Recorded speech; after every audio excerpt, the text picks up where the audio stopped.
ফ্যাসিবাদ বিরোধী আন্দোলনে দীর্ঘ লড়াই সংগ্রামের নেতৃত্ব ও দিক নির্দেশনা দিয়ে দলীয় থেকে জাতীয় নেতায় সমাসীন হয়েছেন তারেক রহমান। নির্বাসন থেকে তার দেশে ফেরা অন্য যে কোনো ঘটনার চেয়ে গুরুত্ব বহন বলে মনে করে ঢাকা বিশ্ববিদ্যালয়ের সাবেক উপ উপাচার্য অধ্যাপক ডক্টর আ.ফ.ম.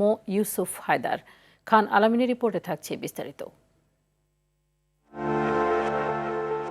তারেক রহমান গণতন্ত্রের বরপুত্র, এক হার না মানা চরিত্র।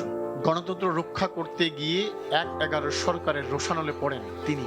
নির্যাতনে অসুস্থ হয়ে চিকিৎসা নিতে যান লন্ডন। পরবর্তীতে হাসিনা সরকার তাকে আর দেশে ফিরতে দেয়নি। নির্বাসনে থেকেই হয়ে ওঠেন ফ্যাসিবাদ বিরোধী আন্দোলনের পুরোধা ব্যক্তিত্ব। ফ্যাসিজমের কালো অক্টোপাস থেকে গণতন্ত্রের মুক্তির সংগ্রামে নেতৃত্ব দিতে গিয়ে জন্মভূমির বাইরে ছিলেন দীর্ঘ ১৭ বছর। ৮১-তে যারা ষড়যন্ত্র করেছিল, ৯৬-তে যারা ষড়যন্ত্র করেছিল, পরবর্তীতে যারা ষড়যন্ত্র করেছে, তাদের ষড়যন্ত্র কিন্তু থেমে নেই।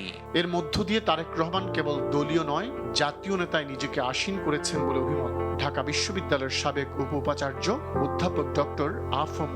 ইউসুফ হায়দারের। যতই সময় অতিবাহিত হয়েছে, ওনার ম্যাচুরিটি, যেটাকে বলবো, যে তার রাজনৈতিক প্রজ্ঞা, দূরদর্শিতা এবং একটা বিষয়ে গভীরভাবে চিন্তা করে তার সমাধান দেওয়া, এই গুণাবলী তার অর্জিত হয়েছে।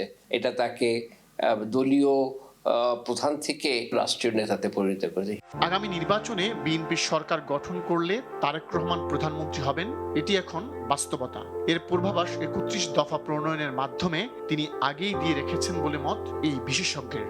উনি ৩১ দফা দিয়েছেন রাষ্ট্র মেরামতের। এইখানে যেটা হচ্ছে, এই ভূমিকাটার জন্যই আমি তাকে মনে করি যে উনি একজন জাতীয় নেতা। দেশের সমগ্র জনগণকে নিয়ে, সব রাজনৈতিক দলকে নিয়ে সমাধানের কথা বলেছেন, রাষ্ট্র মেরামতের কথা বলেছেন।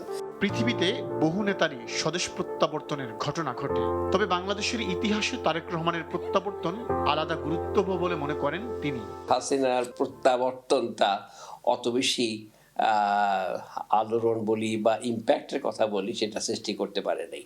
তবে তারেক রহমানের এই দেশে ফেরাটা বাংলাদেশে বিরাট আলোড়ন সৃষ্টি করবে, বিশেষ করে মানুষের প্রত্যাশাটার বহিঃপ্রকাশটা ঘটবে।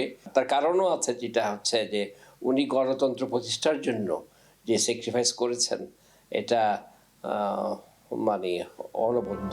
তারেক রহমানের রাজনৈতিক কার্যক্রম, অবস্থান ও নীতি আন্তর্জাতিক সম্প্রদায়েরও নজর কেড়েছে বলে মনে করেন ইউসুফ হায়দার। আমরা পরিকল্পনা বাস্তবায়ন করব। খান আলামিন, RTV, ঢাকা।